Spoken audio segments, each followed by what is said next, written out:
एकीकडे वटपौर्णिमेचा सण उत्साहात साजरा होत असतानाच पंढरपूर तालुक्यातील आंबे गावात अत्यंत हृदयद्रावक घटना घडलेली आहे। या घटनेत असं काय घडलेलं आहे ते पहा। तर भारतामध्ये दुसरीकडे अशा काही घटना घडत आहेत की प्रेमाच्या संशयावरून एकमेकांचे खून केले जात आहेत। नुकतीच लोहगडावर अशी घटना घडली होती की प्रियकराच्या मदतीने होणाऱ्या नवऱ्याला अक्षरशः लोहगडावरून ढकलून दिलं होतं। परंतु ही घटना जरा वेगळीच आहे आणि खूप हृदयद्रावक आहे।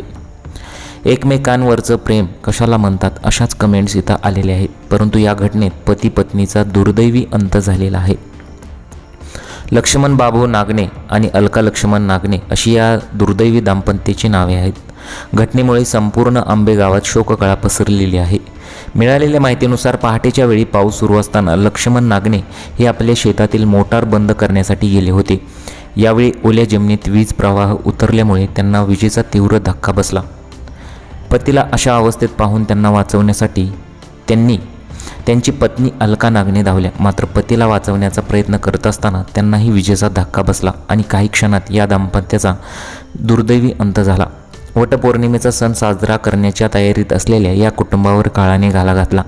या घटनेची माहिती मिळताच स्थानिक ग्रामस्थांनी घटनास्थळी धाव घेतली, परंतु तोपर्यंत उशीर झाला होता। सध्या महावितरण आणि स्थानिक पोलिसांकडून घटनेचा अधिक तपास सुरू केला जात आहे।